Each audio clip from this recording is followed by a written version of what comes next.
Hello, time for another Man in Gray book review. Today's book is Batlava Lake by Adam Mars Jones. This book was published in 2021 by Fitzcarraldo Editions. It's 136 pages. This is a novella in the form of a long monologue, which is presented without chapter breaks. The speaker is a guy named Barry Ashton. He's a civilian civil engineer who does contract work for the British Army. He's married and has two children, but his marriage is on the rocks. He and his wife are constantly fighting over the most trivial issues. The year is 1999. The war in Kosovo has just ended. But on the way out, the Serbian invaders of Kosovo have smashed up the infrastructure, especially in the capital city of Pristina. And so the city has no electricity, no running water, and no sewage service. And so Barry and a group of other civilian contractors are deployed to Kosovo, along with some British soldiers who are also engineers, to begin repairing the infrastructure there. And so when Barry gets there, he finds himself in a truly alien world, a place where there's no electricity, of course, and all this other stuff, where the weather is incredibly harsh, there's winds constantly blowing, and the civilian population, of course, he can't speak their language. They're Muslims, and they're very suspicious of all these foreign NATO troops that are now in their country.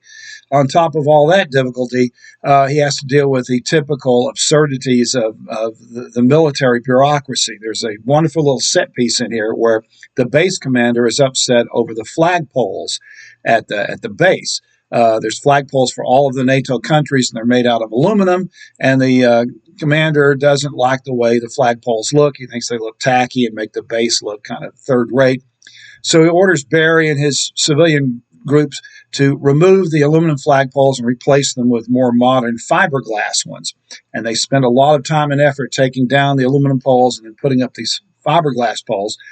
But there's a problem that nobody anticipated. The fiberglass poles are hollow, and in the wind, they vibrate much like organ pipes would. And so they create this howling noise that's so loud that the people at the base have trouble hearing themselves. And so the base commander tells them to take the fiberglass poles down and put the aluminum ones back up. But they can't do that because the aluminum poles have been cut up for scrap metal. And so they have to, at great expense, import wooden flagpoles and then put those up. And so while they're messing around with all these flagpoles, the population of Kosovo is starving, and they're still without electricity or running water. And so there's that kind of typical absurdity of military bureaucracy that's out of touch with the main goal of what they're supposed to be doing. Barry also has to deal with hostility from the regular army soldiers. Even though Barry is a civilian, he's been classified as a colonel so that he can order these regular army troops around. And they also are required to salute him, which they really resent because Barry's a civilian and they don't like to have to salute a civilian. And so the resentment builds up and leads to a big comic set piece at the end of the novel. All throughout this situation, Barry kind of retreats into busyness, and for all of his personal problems and everything, rather than dealing with them, he tends to just try to keep busy and concentrate on his engineering skills. He retreats into doing busy work. As he says in the novel, there's basically two kinds of people there. There's the pub people and the shed people. The people who, when they get off work, they go to a pub and drink themselves blind. And there's other people, when they get off work, they go to a shed and they build something or work on something. And he's one of those working people types.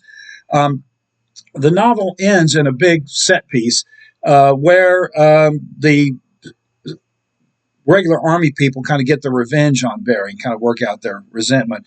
After a night of illicit drinking, the military people challenged Barry and his civilians to a boat race on Batlava Lake, which is a lake just outside the capital city. And Barry is too drunk to realize he's being set up.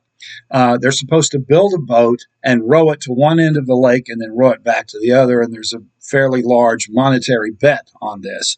Well, of course, turns out that the army engineers have planned this out carefully. They intend not only to beat Barry, but to humiliate him.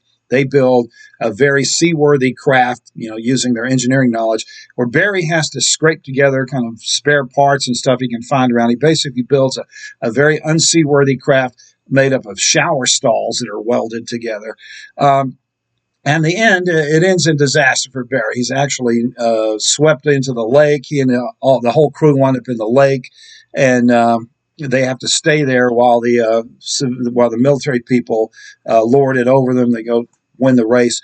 But when it's all over, they celebrate their victory by having a cookout. They start cooking hamburgers and hot dogs. And this is when the comedy turns to a much more serious note. The odor of this cooked food drifts away from the lake, and it begins attracting some of the starving civilians out on the periphery of the city. And it's described in the novel as an army of zombies, because these are people dressed in rags who are basically skeletons. They haven't been eating because of the war. Food supply has been cut off. And they're so hungry that they invade the cookout and start grabbing food off people's plates. And they're so hungry that they even start eating hot dogs, even though they're made out of pork. And the Croat population are Muslims. Of course, pork is banned under Muslim law, but they're so hungry that they don't care, that they're eating it anyway. So it leads to a rather dark ending for this novel. In the very last scene, Barry and his crew have to investigate some water issues with the water supply there, and it turns out to be caused by this horrific act of violence that the Serbians committed. You get a sense of just how horrible this brief but really violent war in Kosovo was. The huge toll it took on innocent civilians. It was basically a religious war between the Serbians, who were Christians, and the Croats, who were Muslims, in what was part of once Yugoslavia. So it's a novel that's by turns funny and satiric, but also tragic and very serious. And it's a character study of a man who avoids dealing with the tragedies of life and the difficulties of life by retreating into work and his engineering and mathematical equations. It's a very thought-provoking book, short but very well written.